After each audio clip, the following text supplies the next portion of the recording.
వేదిక మీద ఉన్న గౌరవనీయులు ముఖ్యమంత్రి రేవంత్ రెడ్డి గారికి, టీపీసీసీ అధ్యక్షుడు మహేష్ కుమార్ గౌడ్ గారికి, ఉప ముఖ్యమంత్రి భట్టి గారికి,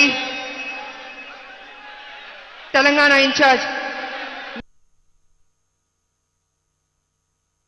కాంగ్రెస్ ముఖ్య నాయకులకి, కాంగ్రెస్ మంత్రులకి, తెలంగాణ నుంచి ఇక్కడికి విచ్చేసిన మా బీసీ బిడ్డలకి, కాంగ్రెస్ కార్యకర్తలకి, మీడియా సోదరులకి అందరికీ నమస్కారం తెలియజేసుకుంటున్నాను. ఇవాళ ఢిల్లీలో జంతర్ మంతర్ దగ్గర 42% బీసీ రిజర్వేషన్ కోసం పెద్ద ఎత్తున పోరాటం చేస్తున్నాం. అదే మన ఆరాటం. ఇది రెండోసారి మన ఈ పోరాటం చేస్తున్నాం. భారతదేశంలో అత్యధిక జనాభా దాంట్లో అత్యధికంగా ఉన్నది మన బీసీ బిడ్డలే. అలాంటి బీసీ బిడ్డలు ఇవాళ నడి రోడ్డు మీదకి వచ్చి మా 42% బీసీ రిజర్వేషన్ చెయ్యండి అని మోడీ గారిని అడుగుతున్నారు. బీజేపీకి సిగ్గుందా అని అడుగుతున్నాను నేను. బీసీ బిడ్డలంటే అడుక్కోవాలా? ఇవ్వరా? న్యాయం చేయరా? అంటే మా శ్రమని దోచుకుంటారు, మా ఓట్లు గుంజుకుంటారు. కానీ పార్లమెంట్ లో బీసీ బిల్లు పెట్టి పాస్ చేయమంటే వెనకడుగు వేస్తారు. అయినా మేం విడిచిపెట్టాం. కాంగ్రెస్ ముందడుగు వేసింది, సాధించే వరకు విడిచిపెట్టే ప్రసక్తి లేదు. బీసీ బిడ్డలారా, తెలంగాణ ఉద్యమం అనేక కష్టాలు, నష్టాలు, పోరాటాలు చేశాం. ఫైనల్ గా సోనియా అమ్మ మనకి తెలంగాణ ఇచ్చింది, సాధించుకున్నాం.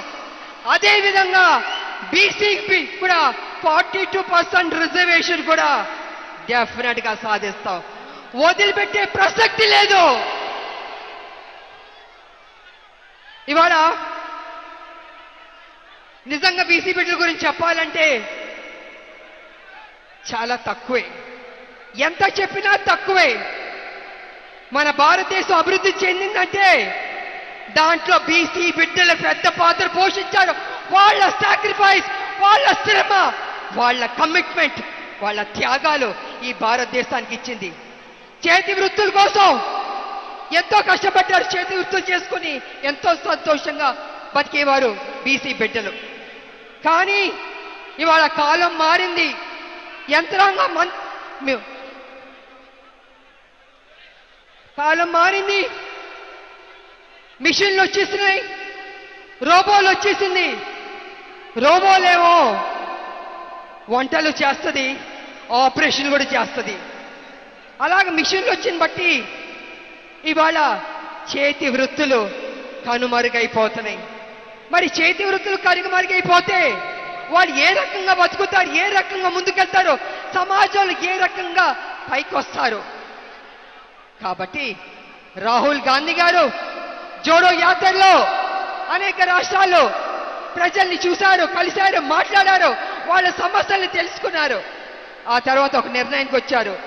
కోలాగానా చెయ్యాలి అనుకున్నారు. తెలంగాణలో ఉన్న మన కాంగ్రెస్ ప్రభుత్వానికి, మన ముఖ్యమంత్రి గారికి కోలాగానా చెయ్యండి అన్నారు. అదేవిధంగా మన కాంగ్రెస్ ప్రభుత్వం సర్వేలు చేసింది, పద్ధతిగా కోలాగానా చేసి అపోజిషన్లో ఉన్న అన్ని పార్టీల్ని సలహాలు తీసుకుంది, సూచనలు తీసుకుని ఆమోదం తెలిపింది. అన్ని చేశారు పక్కడబందీగా. ఆ తర్వాత గవర్నర్కి పంపించారు, కేంద్రానికి పంపించారు. ఫైనల్ గా రాష్ట్రపతి గారి దగ్గరికి వెళ్ళాలి, ఆమోద ముద్ర పొందాలి. ఈ రకంగా ఒక ప్రాసెస్. కానీ ఇవాళ బీజేపీ వెనక అడుగు వేస్తుంది, మెలికెళ్ళి తిప్పుతుంది. నేను బీజేపీని, మోడీ గారిని ఒక విషయం అడగదలుచుకున్నాను. మోడీ గారు ఆ మధ్య జమినీ ఎన్నికలు చేద్దామని చెప్పారు. కానీ అపోజిషన్ వాళ్ళు జెమిని ఎన్నికలు చేయకూడదని భారతదేశంలోని అపోజిషన్ లీడర్లు అందరూ పార్టీలు చెప్పాయి. కానీ మోడీ గారు ఏమన్నారంటే లేదు జెమిని ఎన్నికలు నిర్వహించి తీరుతాం అని మొండు పట్టుబట్టారు. మరి మోడీ గారు జెమిని ఎన్నికలకి మీరు చూపించే శ్రద్ధ కొంచెం మా 42% బీసీ రిజర్వేషన్ మీద కూడా చూపిస్తే బీసీలకి న్యాయం చేసిన వారు అవుతారు కదా అని నేను మోడీ గారిని అడుగుతున్నాను. ఇది కాకుండా మళ్ళీ ఒక మెలిగి పెడుతున్నారు. ఏంటంటే పార్లమెంట్లోకి ఒకవేళ బీసీ బిల్లు 42% బీసీ బిల్లు తీసుకొచ్చి ఆమోదం పొందితే న్యాయపరమైన చిక్కులు వస్తాయని అంటున్నారు. నిజంగా న్యాయపరమైన చిక్కులు ఉంటే మరి ఈ బీసీ రిజర్వేషన్ ఎలా అమలు చేశారు మోడీ గారు నేను అడుగుతున్నా. నేను అది అమలు చేసినప్పుడు 42% బీసీ రిజర్వేషన్ ఎందుకు చేయలేరు అంటే మీకు చిత్తశుద్ధి లేదు, చెయ్యాలని లేదు. మీరు బీసీ చెప్పుకుంటారు, ఇవాళ నడి రోడ్డున మీ హైదరాబాద్ కాదు ఢిల్లీలో మా బీసీలకి న్యాయం చేయడానికి గొంతెత్తి అరుస్తుంటే పట్టించుకోరా మోడీ గారు? మీరేం చేయదలుచుకున్నారు? మీరు బీసీలకి న్యాయం చేస్తారా లేదా అని ఇప్పుడు తెలిసిపోద్ది. బీసీలు అయ్యా మోడీ గారు మీరు ఏదైతే కుర్చీలో కూర్చున్నారో ఆ కుర్చీ తయారు చేసింది బీసీలే, ఆ కుర్చీలో నాయకులు కూర్చోబెట్టింది బీసీలే, కానీ వాళ్ళు బీసీలు అవమానిస్తున్నారు. దేవుడు గుళ్ళో దేవుడు ఉన్నాడే చెక్కబట్టిందే అది ఎవరు చేశారు? మన బీసీలు కాదా? అన్నం పెట్టే బీసీలకు అన్నం పెడతారా? ఆలోచించుకోండి మోడీ గారు. కాంగ్రెస్ పార్టీ ముందడుగు వేసింది, రాహుల్ గాంధీ గారు పట్టుబట్టారు బీసీకి న్యాయం చేయాలనేసి. ఆ బీసీ బిల్లు పాస్ అవ్వాల్సిందే, లేకపోతే మోడీ గారు మా బీసీ బిడ్డల దృష్టిలో ఎప్పటికీ మీరు విలన్ గానే ఉండిపోతారు. ఎప్పటికీ మీకు మా బీసీ బిడ్డలు ఓటు వెయ్యరు. కాబట్టి మీరు నిర్ణయం తీసుకుంటారా, బీసీలకు న్యాయం చేస్తారా అని మేము అందరం ఎదురు చూస్తాం. కాబట్టి ప్రజలారా విడిచిపడ్డొద్దు, ఈ అవకాశాన్ని మనం సాధిద్దాం. తెలంగాణ సాధించినట్టే బీసీ 42% రిజర్వేషన్ కూడా సాధిద్దామని తెలియజేసుకుంటూ జై కాంగ్రెస్. అందరూ గుండె మీద చేపెట్టుకుని జై తెలంగాణ, జై తెలంగాణ.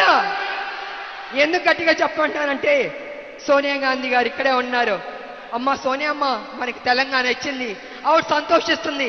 కాబట్టి మన రాష్ట్రాన్ని మనం గౌరవం ఇవ్వాలి.